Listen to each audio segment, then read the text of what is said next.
Look at a map of India in the 17th century, and you'll see a massive, spreading force. The Mughal Empire was aggressively expanding, swallowing neighboring kingdoms one by one, until its borders slammed right into the eastern edge of Assam.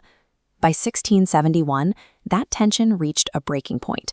A massive Mughal invasion force, led by Commander Raja Ram Singh, arrived at the borders of the Ahom kingdom.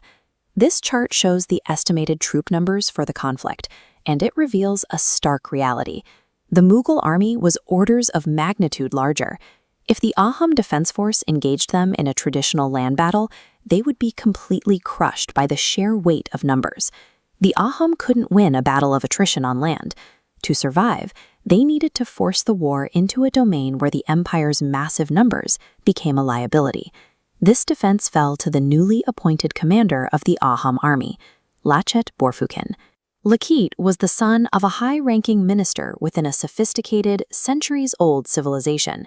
From childhood, he was rigorously trained in military tactics, state administration, and critical problem-solving.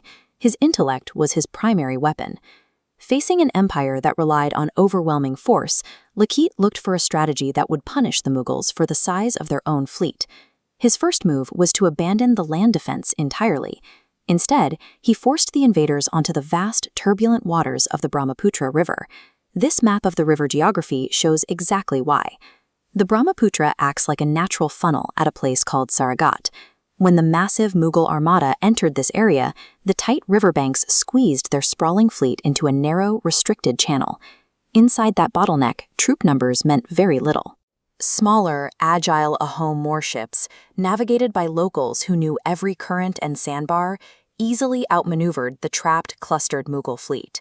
By shifting the battleground to this specific geographic choke point, Lachit successfully turned the massive scale of the Mughal army into a fatal vulnerability. But right as the Battle of Saraighat reached its peak, a crisis hit the Ahom side. Lachit fell severely ill. The sudden absence of their commander sent a shockwave through the ranks. Without his visible leadership, Ahom morale dropped rapidly, and the river strategy began to unravel. Lachit faced a choice: stay in his sickbed to recover, or return to the front line and almost certainly die. His response left no room for debate. He declared, "If my country survives, I survive. Assam must be protected at any cost." Rejecting the safety of his camp, a gravely ill Lachit forced his way onto a warship, ordering his men to row him directly into the thickest part of the naval crossfire. The sight of their commander charging to the front of the battle shattered the rising panic. The Ahom soldiers surged forward with a coordinated energy that the Mughal fleet could no longer contain. While the river trap provided the tactical opening, it was this act of leadership that kept the Ahom fleet from collapsing, ensuring the naval strategy was actually carried out to its conclusion. The Mughal line finally broke. Their armada was routed, their eastern expansion was halted, and Assam secured its freedom. But the physical toll was too great. Shortly after the victory, Lachit Borphukan's body gave out, and he passed away. By refusing to leave his post even as he lay dying, Lachit became a permanent anchor for the cultural identity he fought to preserve. Today, the Indian Army actively honors his strategic brilliance, and millions celebrate Lachit Divas every year to remember his frontline charge.